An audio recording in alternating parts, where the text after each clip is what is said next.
سحر روزنه خانه خود باز کنید. دل خود در وسط آینه پرداز کنید. غم و اندوه فزون ساله بروبید زیدر، زندگی را با امیدی دیگر آغاز کنید. السلام علیکم بینندگان عزیز تلویزیون بهارستان. صبح زیبای وطن را با تراوت نکهتبار فصل تیرماه برای شما مبارک و فرخنده میگوییم. باز هم مهمانی شماییم در برنامه صبحگاهی صفای سحر. خوب بینندگان عزیز، چون آغاز صبح است، در این ایام میگویند که تمام آرزوهای انسان میتوانند جامعه عمل پوشند. پس خرسندی و خانوادگی هر یک شما دوستان عزتمند آرزوی همیشگی ماست و چون آغاز روز است، هر یک انسان میخواهد در این آغاز صبح یک طبع خوش و بالیده داشته باشد تا در دوام روز کارهای در پیش ایستاده را خوب به سامان رساند. پس دوستان عزتمند میسازد که با هم یک سرود را گوش کنیم و پسان باز در این استودیوی خوب و برهوا برنامه صبحگاهی صفای سحر را ادامه بدهیم.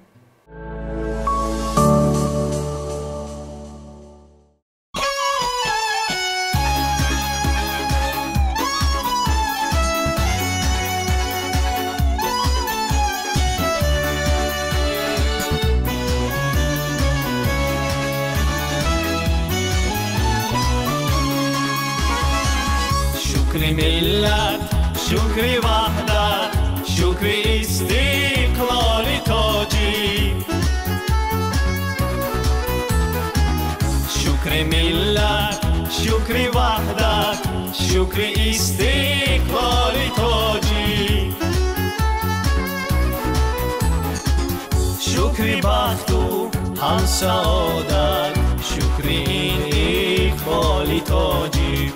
شکر این اقبال تاجیک.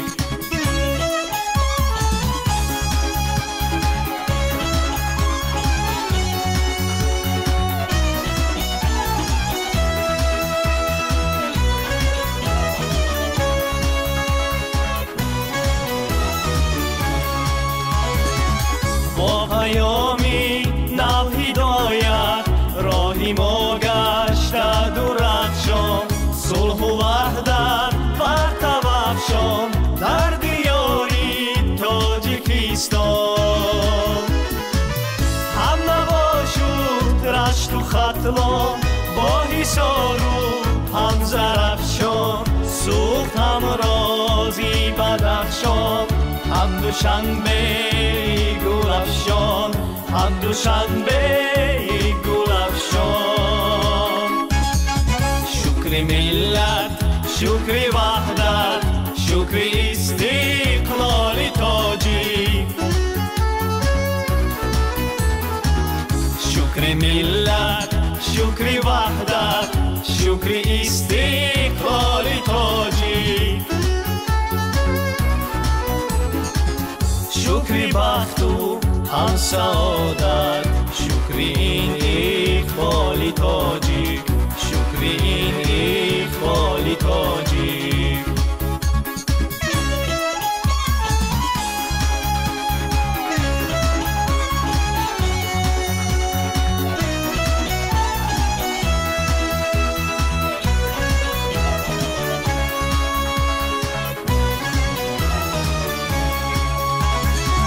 خلق تاجیک هم نباشد، هم دل و وحدت سرا شد.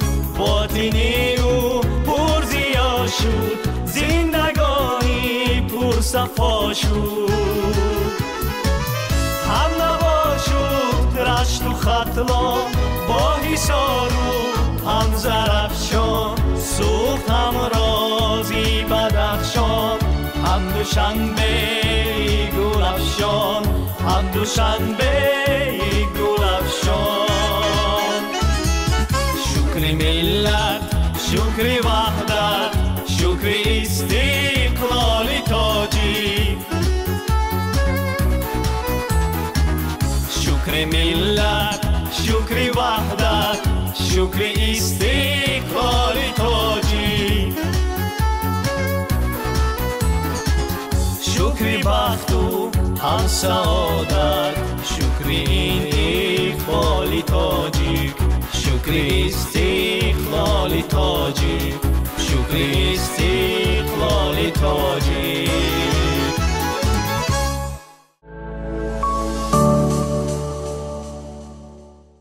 чун айни замон фасли зебои тирамо аст ва ҳаво оҳиста оҳиста сард шудан мегирад, яъне фасли зимистон низ фаро мерасад ва дар ин айём яъне бадани инсон, яъне организми инсон ба яъне ғизои солим эҳтиёҷ дорад ва ҳар як шахсро мебояд ки барои солиму бардам нигоҳ доштани бадани хеш яъне ғизоҳои солиму серғизоро истифода намояд ва барои ин албатта яъне бонувони кадбонуву чирадасти мо ҳар сол барои аҳли хонавода яъне кӯшиш мекунанд ки хӯрокҳои лазиз омода кунанд, то ҳам саломатии яъне аҳли хонаводаро хубу эмин нигоҳ доранд ва ҳам бо хӯрокҳои лазизашон дили аҳли хонаводаро ба даст оранд. бале махсусан дар ин мавсим бояд ба ғизое ки ба кӯдакон пешниҳод мекунем таваҷҷӯҳи махсус зоҳир карда шавад, чунки организми кӯдакону наврасон пайваста ба ғизои солим эҳтиёҷ дорад. Бинандагони азиз, ҳоло саҳифаи субҳонаи барномаро ки ҳамкорамон Нозанин Давлатова омода кардааст пешниҳоди шумо мегардонем.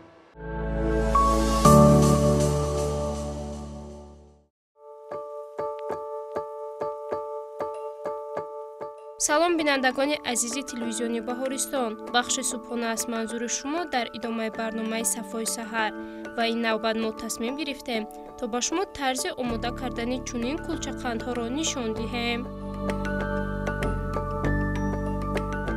барои омода кардан даруни зарф каме орд, шакар, намак ва маводи ковокунандаро ҳамроҳ карда рӯи он равғани маскаро меандозем.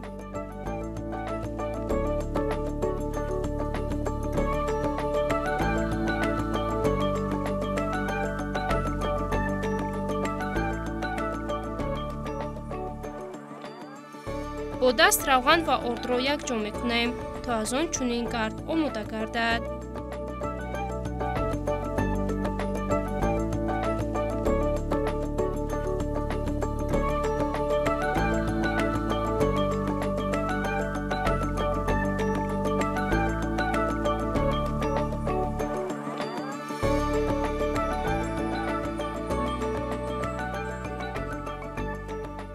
дар охир ордро андохта маҳсулотҳоро ба шакли хамир медарорем.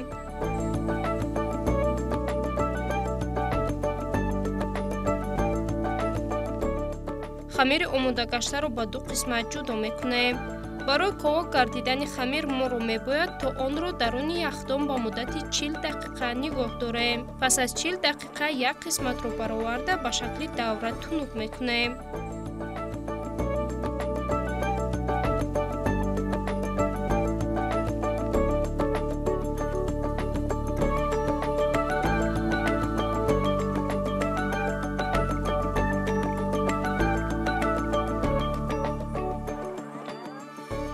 бо истифодаи корд онро бо чунин тарз бурида рӯяш дилхоҳ мураббо ва ё чормағзро мегузорем то он боз ҳам болаззат гардад.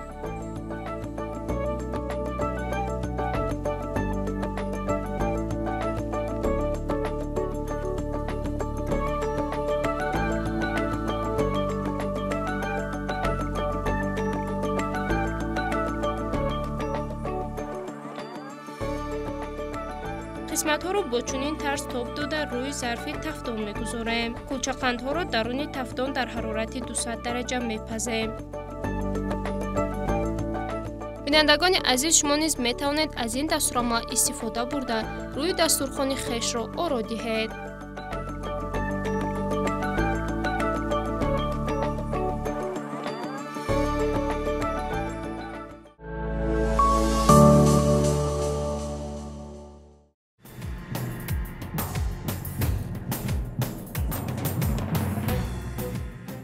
охири ҳафтаи гузашта санаи 23 ноябр дар театри давлатии академияи опера ва балети ба номи Садриддин Айнӣ маросими тантанавии ҷанбасти озмуни ҷумҳуриявии фуруғи субҳи донои китоб аст баргузор гардид, ки дар он намояндагони ҳукумати ҷумҳурии Тоҷикистон, вазорату кумитаҳо, ташкилоту созмонҳои эҷодӣ, мақомоти иҷроияи ҳокимияти давлатӣ вилоят ва шаҳру ноҳияҳо, муассисаҳои таълимӣ, иштирокчиёни озмун, волидайни хонандагони муассисаҳои таҳсилоти миёнаи умумӣ ва намояндагони воситаҳои ахбори омма иштирок намуданд. Нахуст раиси комиссияи озмуни ҷумҳуриявии фуруғи субҳи донои китоб аст, муовини сарвазири мамлакат Дилрабо Мансурӣ суханронӣ намуда таъкид карданд ки таҳти сарпарастии асосгузори сулҳу ваҳдати миллӣ, пешвои миллат, президенти ҷумҳурии Тоҷикистон муҳтарам Эмомалӣ Раҳмон баҳри баланд бардоштани завқи китобхонӣ, тақвияти нерӯи зеҳнӣ,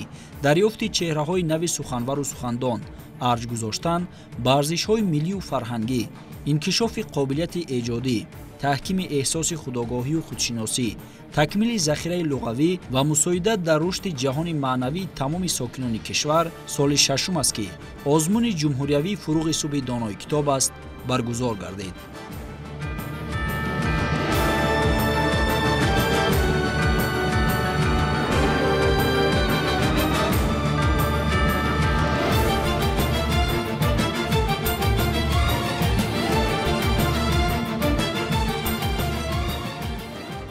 ғолибият муборак бошад. Худро муаррифӣ мекардед. ташаккури зиёд. Темирзода Сувайба ҳастам, хонандаи синфи чоруми литсеи рақами 1 шаҳри Кӯлоб ба номи Исмоили Сомонӣ. Соли сеюм аст дар озмуни мазкур аз рӯи номинатсияи адабиёти кӯдакон ва наврасони осори шифоҳӣ иштирок меварзам. Ман пеш аз ҳама миннатдории хешро ба асосгузори сулҳу ваҳдати миллӣ, пешвои миллат муҳтарам Эмомалӣ Раҳмон мерасонам, ки барои мо кӯдакон чунин шароитҳоро фароҳам кардааст, ки метавонем дар чунин озмунҳо иштирок варзем ва сазовори ҷойҳои намоён гардем. Муборак бошад. Шумо худро муаррифӣ мекардед. Ман Назира Ҳумайро ҳастам, хонандаи синфи дуюми литсеи давлатии рақами 2 шаҳри Кӯлоб. соли якум аст ки аз рӯи номинатсияи адабиёти классики тоҷик иштирок меварзам. Саҳар булбули ҳикоя бо сабо кард ки ишқи рӯи гул бо мо чиҳо кард. аз он рангӣ рухам хон дар ел афтод, ба зингошам бахорам мубтало кард. من از بیگانگان دیگر ننالم که با من هر چی کرد آشنا کرد. گر از سلطان طمع کردن خطا بود و از دلبر وفا جستن جفا کرد. خوشش باد آن نسیمی صبحگاهان که در ویر شب نشینان را دوا کرد. به هر سو بلبلی عاشق در افغان تنعم از میانی بادی سبا کرد. بشارت بر بکوی می فراشان که حافظ توبه از زهداریا کرد. وفا از خواجگان شهر با من کمالی دولت و دین با وفا کرد. تشکر با شما. غالبیت شاگردان و البته نشان علوچی موری و علم با شما مبارک باشد. تشکر زیاد.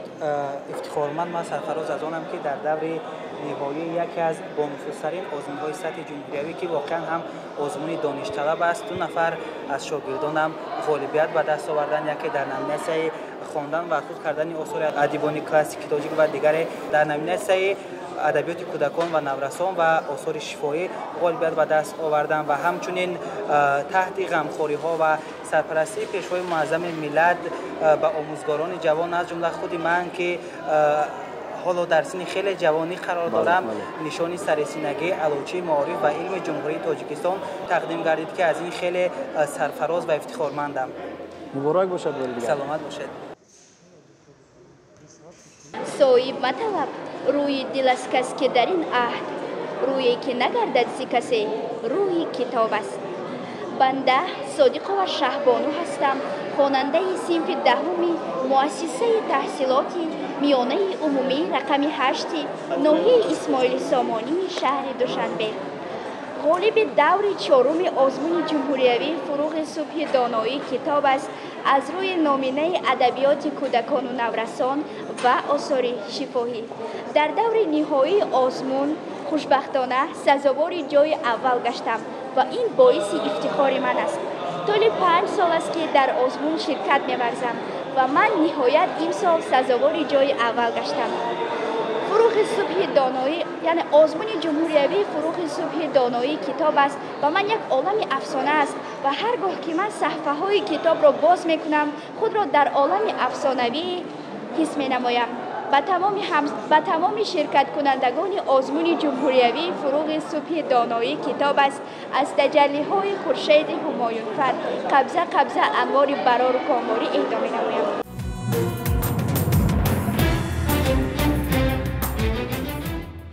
тавре таъкид карда шуд, натиҷаи озмун нишон дод ки шаҳри Душанбе бо гирифтани 43 ҷой, 1 шоҳҷоиза, 10 ҷойи якум, 15 ҷойи дуюм ва 17 ҷойи сеюм сазовори ҷойи якум, вилояти Хатлон соҳиби 35 ҷой, 2 шоҳҷоиза, 3 ҷойи якум, 11 ҷойи дуюм, 19 ҷойи сеюм, вилояти Суғ соҳиби 29 ҷой, 5 ҷойи якум, 10 ҷойи дуюм ва 14 ҷойи сеюм, вилояти Мухтори Кӯҳистони Бадахшон соҳиби 13 ҷой, 1 шоҳҷоиза, 4 ҷойи дуюм, 8 ҷойи сеюм ва ноҳияҳои тобеи ҷумҳурӣ соҳиби 10 ҷой, 3 ҷойи якум, 2 ҷойи дуюм ва 5 ҷойи сеюм гардиданд. биби Мариям муборак бошад дастовард ва чун айни ҳол соҳиби дастовард шудед, сазовори ҷой гаштед дар озмун, чӣ ҳиссиёт доред? امروز خیلی خوشبخت و خرسند هستم که در دور جمهوریوی آزمون فروغ صبح دانایی کتاب است از روی نامیناسیای ادبیات کودکان نورسان و آثار شفاهی شرکت ورزیده سزاوار جای سیوم گردیدم. من موافق نظامنامه آزمون عمل نمودم.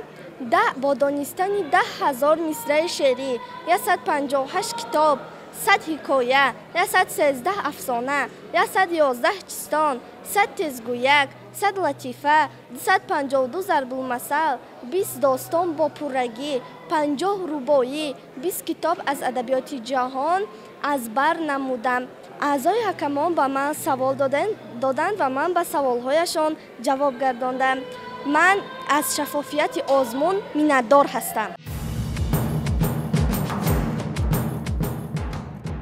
ба ғолибони ҷойи аввал маблағи 35,000 сомонӣ, ҷойи дуюм 25,000 сомонӣ ва ҷойи сеюм 20,000 сомонӣ, диплом ва дигар тӯҳфаҳои хотиравӣ тақдим гардид. бояд қайд кард ки 21 ноябри соли ҷорӣ барои дарёфти барандаи шоҳҷоизаи озмуни ҷумҳуриявии фуруғи субҳи донои китоб аст, аз 21 нафар ғолиби ҷойҳои якум 15 нафар иштирок карда донишу ҷаҳонбинии довталабони озмун санҷида шуд. дар натиҷа Ҳасанова Малика, хонандаи синфи 11 муассисаи таҳсилоти миёнаи умумӣ рақами 5 шаҳри Кӯлоб сазовори шоҳҷоиза дар номинатсияи адабиёти кӯдакону наврасон ва осори шифоҳӣ. Мабадқадамова Шаина, хонандаи синфи 9 мактаби президентии шаҳри Хорух сазовори шоҳҷоиза дар номинатсияи адабиёти классики тоҷик. Шарифзода Сабрина, хонандаи синфи 11 муассисаи таҳсилоти миёнаи умумии рақами 69 ноҳияи Восе сазовори шоҳҷоиза дар номинатсияи адабиёти муосири тоҷик ва Алимова Асилабону, хонандаи синфи 3 гимназияи рақами 4 шаҳри Душанбе сазовори шоҳҷоиза дар номинатсияи адабиёти ҷаҳон гардиданд.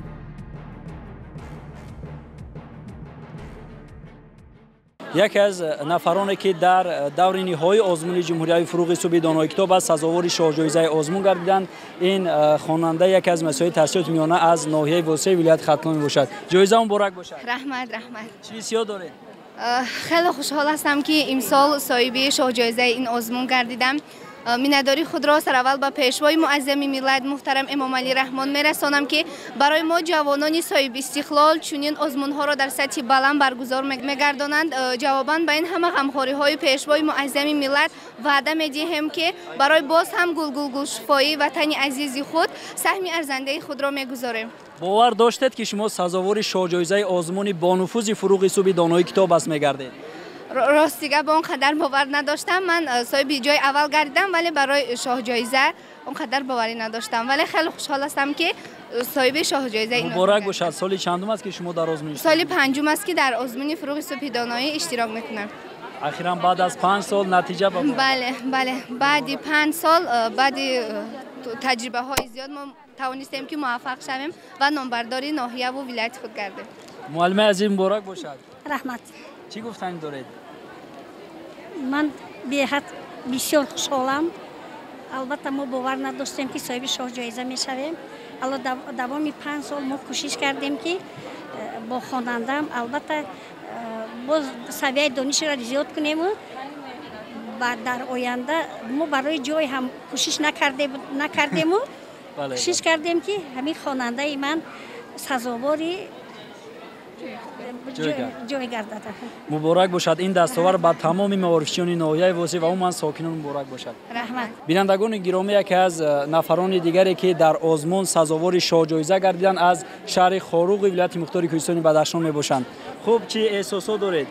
من احساساتی خیلی خوبه دارم. خیلی خوشحال از آنم که این سال نیز توانستم پس از 3 سال غالب آزمون شوم و پس از 3 سال شاه جایزه آزمون را به دست آورم.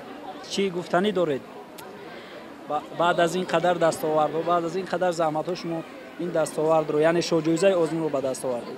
بله، من سال دوم است که در آزمون اشتراک میکنم. سال اول سال تحصیلی 2020 اشتراک کردم و در سطح جمهوری سزاوار جای اول گردیدم. پس از 3 سال با تئوری جدی باز به آزمون آمدم، اما نامیناسیم را تغییر دادم. در نامیناسیون کلاسیکی اشتراک کردم و خوشبختانه سزاوار شاه جایزه گردیدم.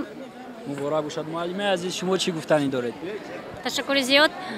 هر شخصی که در پیش خود مقصد گذارد و چنانه که ادیبان گذشتگان ما گفتند به هر کاری که همت بسته گردد اگر خوری بود گل دسته گردد و البته چون ما کمر همت بستیم البته سزاوار شاه جایزه گردیدیم. تشکر زیاد. مبارک باشد این شاه جایزه به تمام مردم شریف ولایت مختار کوهستان بدخشان.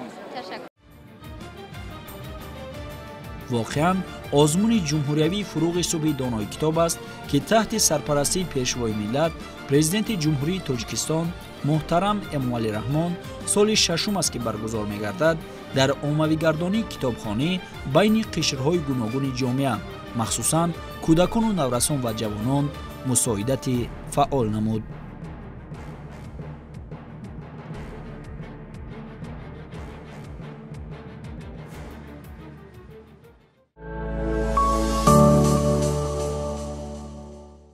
سما میدونی چی؟ با سرد شدن هوا بسیاری از جانوران مخصوصا پرندگان با غمخواری و دلسوزی ما انسان ها بیشتر نیاز پیدا میکنند. در بعضی موارد ما مشاهده میکنیم که بعضی از نفران لانچه های مخصوص میسازند و در درخت ها میگذارند و یا اینکه زود در صحرا دان میپوشند تا پرنده ها و یا دیگر نماد جانوران از آن استعمال کنند. آیا تو یگان عمل رو در این موسم اجرا میکنی؟ چون در پیش فصل زمستان ما رو انتظار است. خوب فکر میکنم که هر یک شخصیتی که در ضمیرش نیکی و نیکوکاری یعنی هوای داشت با یعنی عالم جانوران نگاهی نیکو دارد و در این ایام زیادتر هر یک شخص کوشش می‌نماید که یعنی نون ریزه ها باشد و یگان دانه ها باشد و نزدیک تیرزه های خود گذارند و زیادتر اگر اهمیت داده باشید نزدیک تیرزه های بسیاری از شخصان همین پرندگان زود جمع میشوند و مانند که آشنایی پیدا کردن با همان آشیانه و در تیرزه انسان ها و هر روز عادتاً صبحگاهان و یا بگاه روزی می آیند و از همانجا گویا غذای خویش را استعمال می نمایند و چون سخن از پرندگان رفت متوجه می‌دانید که هنگامی که در صف سوم تحصیل می نمودم برای ما از جانب معلم سپارش شد که یعنی روی همین ورق سفید یک حیوان را یعنی تصویر نمایید و در نزد همان یعنی عکسی همان حیوان یا جانور یعنی دربارش معلومات بدهید. بعدا من خواستم که رسمی پینگوین رو یعنی تصویر نمایم و هنگامی که رسمی پینگوین رو تصویر نمودم یعنی برای من ضرورت شد که درباره آن معلومات پیدا کنم. از یک کتاب یعنی جستجو کردم و یافتم درباره پینگوین ها و اولین جمله که خوندم یعنی پینگوین ها با گروهی پرندگان یعنی داخل می‌شدند. همین معلومات بسیار یعنی برای من جالب شد و باز جستجو کردم و دریافتم که در حقیقت پینگوین ها با گروه یعنی پرندگان داخل می شدند و بودن همین یعنی اوله پرنده هایی که آنها یعنی پریدن نمی توانستند ولی در گروه یعنی پرندگان داخل می شدند. برای مثال مرغ و پینگوین ها که آنها پریدن نمی توانند و همین چیز یعنی سبب گردید که من یعنی در سن 9 سالگی درباره همین نمودی حیوان یعنی معلومات را زیادتر جستجو کنم و یک یعنی دلیل برای من زیادتر جالب آمد و یعنی در پای جستجوی معلومات نو به نو شدم. فکر میکنم که معلومات پیدا کردن درباره این نمودی جانور مخصوصا پینگوین برای کودکان نورسان نیز جالب است. اگر میخواهید که پرتر معلومات گیرید پس صفحه نوبتی برنامه ما یعنی حیات جانوران را پیگیری نمایید.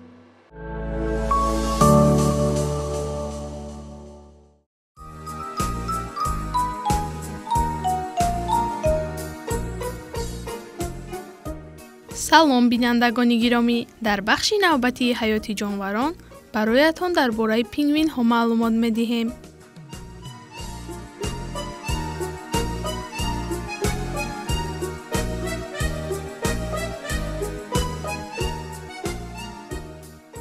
пингвинҳо ба оилаи паррандагони баҳрӣ тааллуқ доранд, ки ба 18 оила ҷудо мешаванд ва ҳар кадоме аз ин оилаҳо тарзи зиндагӣ ба худашон хосро доранд. калонтарини онҳо вазнаш 40 килограмм ва баландии қадаш то ба 120 сантиметр мерасад, ки пингвини императори номгузорӣ шудааст. намояндагони хурди ин оила баландии қадашон 33 сантиметр буда вазнашон ба 2,5 килограмм мерасад.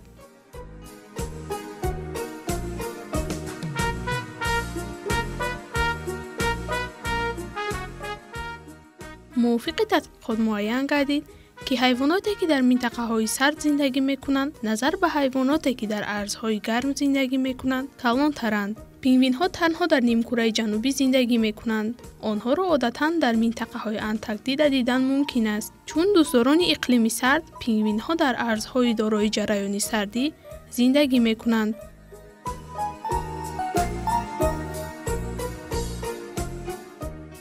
пингвинҳо дар ҷараёни эволюсия қобилияти парвоз карданро гум кардаанд. аз ин рӯ парвоз кардан баҳрашон на он қадар қулай аст. пингвинҳо шиновари хуб ҳастанд ва дар баъзе мавридҳо ғарқ шуданашон низ аз имкон дур нест. ғизои пингвинҳо моҳӣ ва харчангҳои баҳрӣ мебошанд ва онҳоро одатан дар зери об дошта мехӯранд. ин буд ҳама он маълумоте ки баҳратон пешниҳод сохтем. бахшҳои дигари барномаи субҳгоҳи сафои саҳар идома дорад.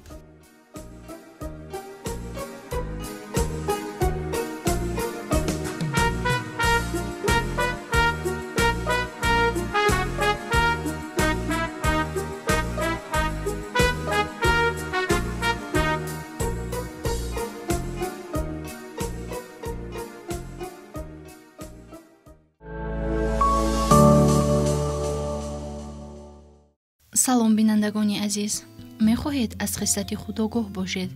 пас бахши навбатии моро пайгирӣ намоед. дар ин бахш мо ба шумо чанд гулро пешниҳод мекунем. шумо яке аз онҳоро интихоб намуда аз хислати худ воқиф гардед.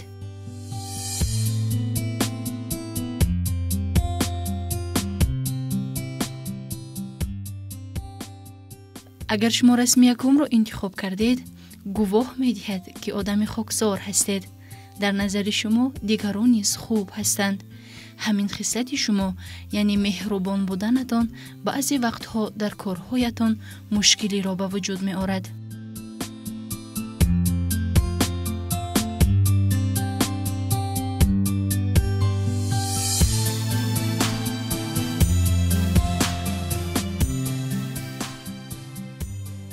агар шумо расми дуюмро интихоб кардед, шумо одаме ҳастед ки ба мақсад расидан хело талош меварзед, то ки дар миёни ҷомеа намоён бошед. ин чусту чолокии шумо ба баъзе аз атрофиён маъқул нест.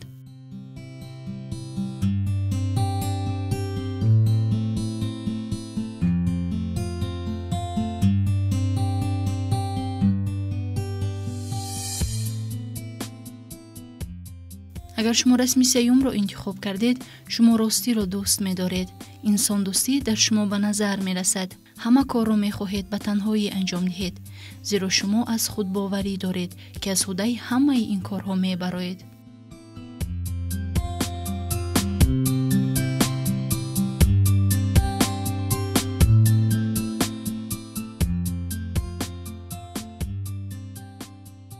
агар шумо расми чорумро интихоб кардед, зиндагӣ дар назари шумо хело осон аст, зеро шумо доим кӯшиш мекунед то ба мақсад расед.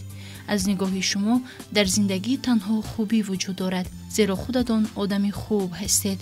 хулас ба ҳеҷ ягон корҳои бад фикр намекунед.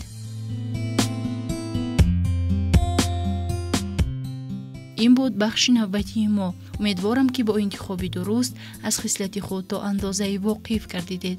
бо шумо хайру хуш мекунем. бахшҳои дигари барномаи сафои саҳар идома доранд. рӯзе як саг пораи устухонро дар роҳ дармеёбад ва ӯ оҳиста оҳиста ба назди дарёчае меравад ва ногаҳ яъне ба назди дарё наздик мешавад ва акси хешро дар ҳамон дарё яъне об мебинад ва дар назараш як саги дигар пушти он меистод ки дар даҳонаш устухони калонтар дошт ва ӯ мехоҳад ки ҳамон устухони саги дар акси об бударо яъне бигирад худро дар об ҳавола медиҳад ва чуноне ки дар урфият мегӯянд аз ин монда аз вай ронда мешавад ва ё ин ки нафси бад балои ҷон. бинандагони гиромӣ махсус барои кӯдакону наврасоне ки бештар мехоҳанд ҳикояҳои нав ба навро омӯзанд ва албатта аз он барои худ чизе бардошт намоянд, мо саҳифае дорем дар барномаи субҳгоҳии Сафои саҳар бо номи ҳикояи рӯз. ҳоло ин саҳифаро тамошо мекунем ва боз як ҳикояи хуберо мешунавем.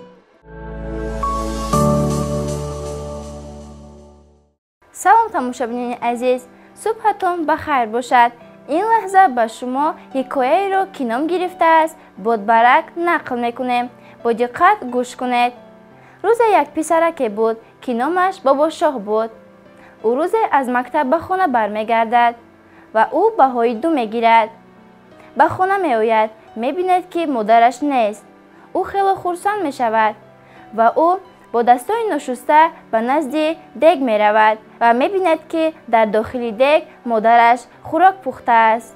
ӯ бо дастои ношуста як тақсимчаеро мегирад ва дар он хӯрок мебардорад. муддате мегузарад ва аз кӯча садои кӯдакҳои ҳамсоя мебароянд ва бобошоҳ ба тирезамин нигарад ва мебинед ки дигар писарон машғули бозии бодбарак мебошанд. ба сари бобошоҳ як фикре меояд ва мегӯяд: рафта рӯзномаамро меорам ва варақи 2 гирифтаамро канда бодбарак мекунам.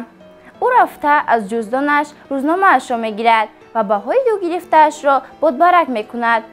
бодбаракро ба берун мепартояд. ҳамин тавр дӯстони бобошоҳ варақи 2 гирифтаи ӯро мебинанд ва ба ӯ мегӯянд: мо ин кори кардаатро ба модарат мегӯем. бобошоҳ хело ғамгин мешавад. ҳамин тавр бобошоҳ ба хона медарояд ва баъд аз чанд муддате модараш бармегардад. модараш ки аз корҳои кардаи бобошоҳ хабардор буд, ӯро сарзаниш мекунад. ҳар рӯз дӯстони ӯ мепурсиданд: бобошоҳ ба кӯча намебарояд? модараш мегуфт: не, ӯ дарс тайёр карда истодааст. ҳамин тавр бобошоҳ кӯшиш мекард ки дар мактаб дигарбаҳои аъло бигирад. тамошобинони азиз, аз ин ҳикоя бармеояд ки инсон бояд ҳамеша ба дарсҳо тайёр бинад ва ҳеҷ гоҳ баҳои 2 нагирад. бачаҳои азиз, кӯшиш намоед ки дар мактаб ҳамеша бо баҳои аъло таҳсил намоед. ин буд ҳикояи имрӯзаи мо.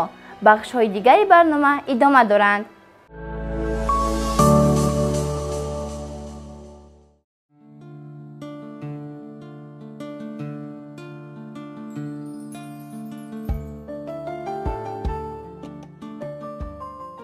صبح بخیر بینندگان عزیز.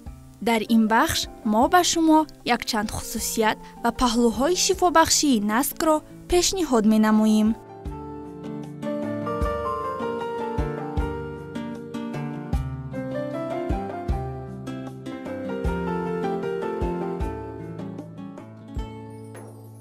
این زراعت لوبیاگی رستنی سالانه است که تا 15-17 سانتی متر درازی دارد و می تواند سیاه، قهوه رنگ، سبز و سرخ باشد. نسک خصوصیتی بنظیر دارد. آنها قابلیت جمع کردن نیترات و رادیونوکلیدها را ندارد.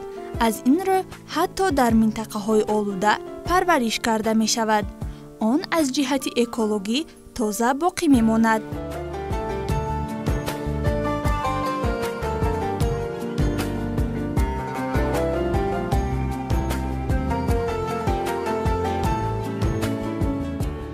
نسک با سردی های کوتاه مدت تاب‌آور است و دارای مقدار زیادی المنت ها به مانند کلسی، مگنی، کالی، فسفر، اینچنین کیسلات های روغنی امگا 3، امگا 6 که به سلامتی پوست، موی و ایمونیته تاثیر می‌رسانند. دانه های نسک دارو می‌باشند. آنها به زهرآلودشوی و بیماری های شش کمک می‌رسانند. شوربای از نسک تیار شده می‌تواند توکسین ها را از بدن خارج کند و فعالیت ضد ورم دارد. اگر شما خواهید وزن خود را کم کنید، به پرهیز خود نسک را داخل کنید. نتیجه شما را در انتظار نخواهد کرد، زیرا آن کالری‌ناک است و از نخ بای می باشد.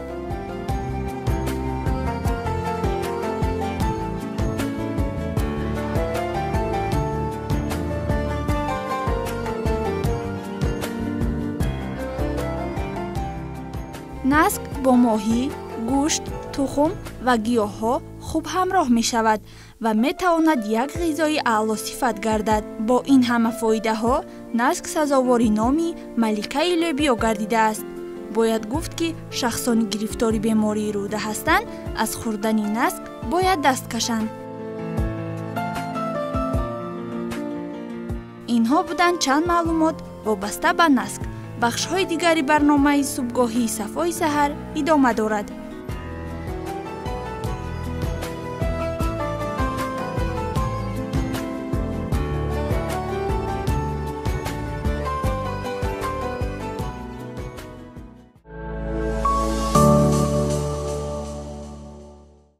دوستان عزیز، امروزها تمامی одамон яъне аз айнакҳо ба таври васеъ истифода мебаранд. Айнакҳо барои яъне муҳофизат аз нури офтоб, боз айнакҳо барои муҳофизат аз нурҳои яъне ултрабунафши яъне компютерҳо ва боз барои яъне хуб кардани биноии чашм.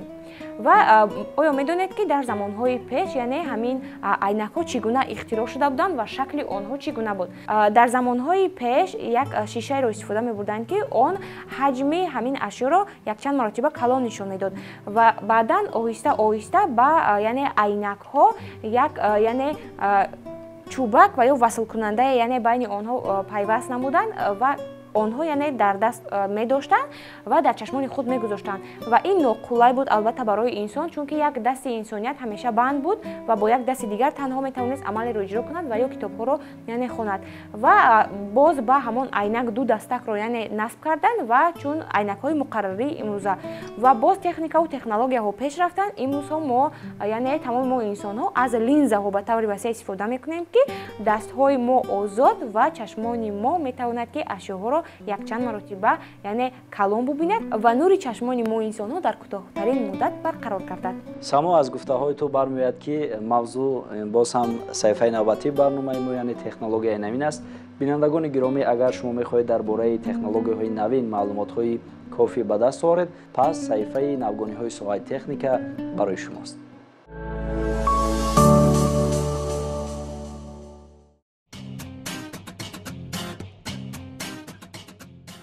صبح بخیر تماشابینان عزیز.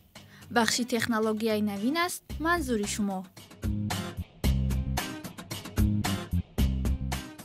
حیات خانگی از تازه‌کنی آغاز می‌یابد. تجهیزات تیره‌زا تازه‌کننده با نام الفابوت یاوری خوب هنگام تازه کردن خانه شما میباشد. همه گونه مشکلات ربوچین را حل می‌کند. مثلا میز شیشگی، فرش، پلیته‌های دیواری و آینه با دو چرخ برای حرکت آزاد در روی تیره‌زا یا روی دیوار. ربات تیره‌زا تازه کننده الفابوت می تواند به خراشیدن با دقت تازه کند. اینورتوری درون ساخته شده می تواند هنگام ناگهان قطع شدن برق دستگاه را در روی تیره‌زا تا 25 دقیقه نگاه دارد تا که دستگاه به زمین نیفتد. دستگاه را می توان به طور دستی برای تازه کردن در 3 حالت از اداره‌کنی دوردست استفاده برد.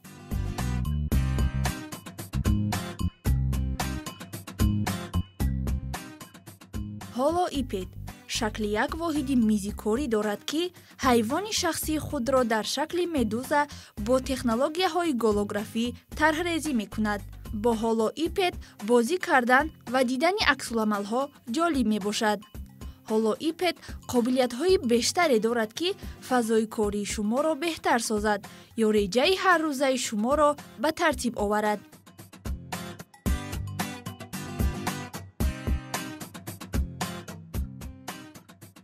ҳолоипед инчунин як ёвари мукаммали мизи корӣ мебошад, ки вазифаҳои ҳаррӯзаро барои шумо иҷро мекунад. Ин таҷҳизот як шарики комил дар ҳама ҷо ва дар ҳама вақт дар паҳлӯи шумост.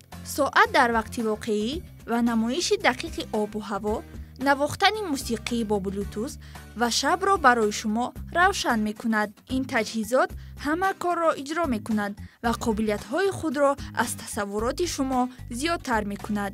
Робот аввалин ҳайвоноти электронӣ дар ҷаҳон аст. бинандагони азиз, ин буд бахши навгониҳои соҳаи техника. бахшҳои дигари барномаи субҳгоҳии Сафои саҳар идома дорад.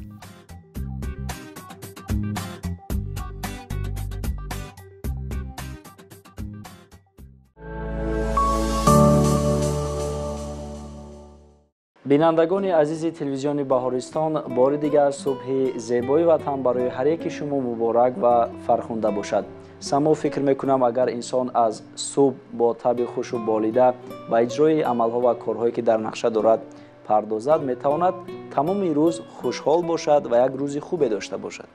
бале нусратулло, боз як далели дигар ин аст ки ҳар як бону ва ҳар як шахс мехоҳад ки пӯсти рӯяш то дер боз ҷавонигоҳ дорад ва барои ин аз маҳсулотҳои гуногун истифода мебаранд ва фикр мекунам ки аз ҳама тавсияи ройгон ва қулай ин дар давоми рӯз хандидан мебошад. Агар инсоният дар давоми рӯз то 15 дақиқа бихандад, метавонанд мушакҳои пӯсти рӯяш ба кор дароянд ва пӯсти рӯяш то дер боз ҷавону солим бимонад. Пас дӯстони иззатманд, агар мехоҳед ки ҳамеша солиму бардам бимонед ва ҳамеша дар лабонатон ханда ҳувайдо бошаду таби хушу болида дошта бошед, пас айни замон саҳнаи ҳаҷвиро пешниҳод менамоем ва албатта ки якҷоя механдем.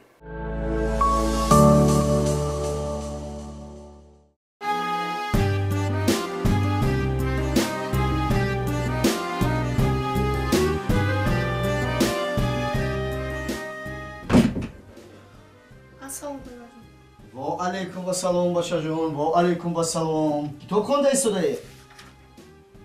Офарин. Ман ҳам туро дида хумори китобхониам гирифт. Ана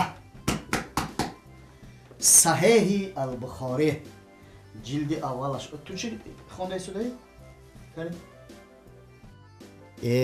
Қанда тазан бачаҷон, қанда тазан. Хон. Дуруст. Таърихи дунёи қадим. Офарин. Бисёр хуб. бачаҷон, вақте ки китобата хондӣ, ана ин китобро ҳам хонданат зарур аст. ҷилди аввалаш Абу Абдулла Муҳаммад ибни Исмоил Ал-Бухорӣ, яъне Саҳеҳи Ал-Бухорӣ, ҷилди аввал. Агар ҳаминро ҳам мутолиа кунӣ, ин барои ту бисёр фоидабахш аст. Хайр, хондан гир. Ман ҳам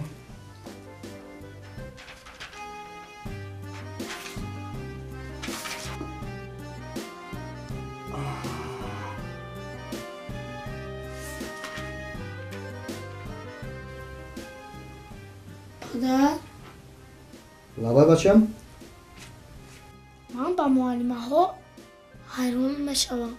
ҳайрон мешавӣ? бале, ҳайрон мешавам. барои чӣ? барои он ки роҳбари синфамон мегӯяд ки ба гузашта салавот.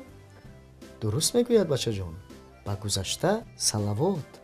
яъне ки он мушкилиҳое ки буд, он мушкилиҳое ки шуд, он мушкилиҳое ки ҳар як чӣ чизе ки буду набуд, ҳамаш гузашт, рафт.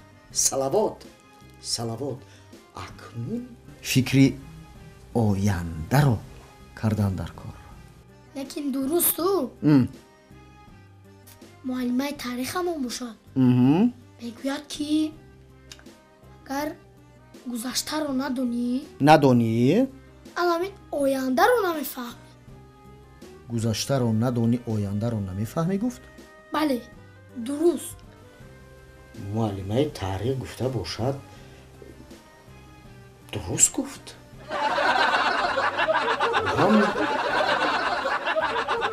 дуруст гуфт.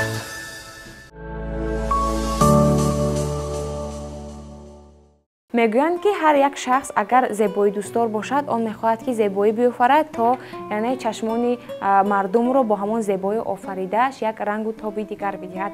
Ин суханҳо рост меояд воқеан ҳам ба рассомон ки онҳо зиёд як дунёи зебо доранд ва мехоҳанд ки боз дунёи дигаронро низ тавассути мӯйқаламу рангҳои ранга зеботару ҷаззобтар гардонанд. воқеан ҳам дунёи рассомӣ дунёи бисёр ҳам ҷаззоб ва ҷалбкунанда аст, чун ҳар як нафаре ки ба рассомӣ машғул аст мехоҳад як чизи наве офарад ва аз офаридаи ӯ одамон чизе барои худ бардошт карда тавонанд. махсусан кӯдакону наврасон ҳамин истеъдодро аз хурдӣ дар худ доранд ва барои ин бояд падару модар бештар кӯшиш намоянд ки шароити мусоидро барои фарзандони худ муҳайё созанд то онҳо тавонанд ки истеъдоди расмкашии худро рушд диҳанд. вале дӯстони иззатманд, агар болои як варақи сафед агар як барги яъне фасли хазонрези тирамоҳро мо тасвир намоем, ҳар як шахс доир ба он расм яъне фикру андешаҳои худро баён мекунад ва зери ҳамон як барги яъне зард инсонҳо метавонанд чӣ як ҳикояҳоеро яъне пеши назар оранд, чӣ як лаҳзаҳои хуби зиндагиро пеши назар оранд, яъне фасли хазонрези тирамоҳ, фасли тиллоӣ, як фасле ки зебоиву назокату латофатро дар худ яъне падид меоварад. ва дӯстони иззатманд, агар шумо низ мехоҳед ки яъне ҳунари рассомии хешро рушду равнақ бидиҳед ва ё мехоҳед ки ҳар рӯз яъне бо тамошои наворҳо ягон расми ҷолибро яъне тасвир намоед, пас саҳифаи навбатии мо ки ном дорад мӯъҷизаи рангҳо маҳз ба хотири шумост. марҳамат, тамошо мекунед.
нигар, зи домани само ситора боз меравад. тамоми рӯшноиро зи пушти хеш мебарад. бигир зи дасти офтоб ки гармии муҳаббат аст, раҳо насоз доманаш, наояд он чи аз тур аст. дақиқаҳо ғаниматанд, паём гӯ пиёдаро, намон қатора ҳам барад, мусофирони содаро. барои ҳар дами нафас ҳавас бубар, ҳасад ҳаром бигир зи дасти офтоб, ба вақт соз эҳтиром. шикоятест кори ту ба сорбони зиндагӣ, қафо намон зи корвони зиндагӣ. биханд то ки дардро ба хандаат кунӣ даво, биханд то ки зиндагӣ шавад пур аз таронаҳо. дақиқаҳо ғаниматанд, паём гӯ пиёдаро, намон қатора ҳам барад, мусофирони содаро. бинандагони азизи телевизиони Баҳористон, бо гузашти лаҳзаҳо инҷо расидем ба фарҷоми барномаи субҳгоҳии Сафои саҳар. воқеан вақт чизи қимат аст ва онро бояд ғанимат донем ва ҳар лаҳзаашро самаранок истифода барем. бале дӯстони иззатманд, дирӯз аз мо гузашт рафт ва албатта ки моли таърих шуд. фардо бошад асрорест ноаён ва имрӯз бошад тӯҳфаи яздонист ва танҳо инсониятро мебояд ки барои имрӯз талош кунад то фардо чеҳраи хешро дар саҳфаи таърих дар миёни чеҳраҳои муваффақтарини рӯи олам бубинад. бинандагони гиромӣ, бо чунин таманниётҳои нек мерасем ба фарҷоми барнома. албатта шумо метавонед дар давоми рӯз барномаҳои ҷолибу дидани филмҳои тасвирию ҳунарӣ ва намоишҳои гуногунро аз телевизиони Баҳористон пайгирӣ ва тамошо намоед. саодати рӯзгор, хушиҳои зиндагӣ ва хушбахтии бардавом насиби ҳар яки шумо бошад. то субҳи дигар, хайр.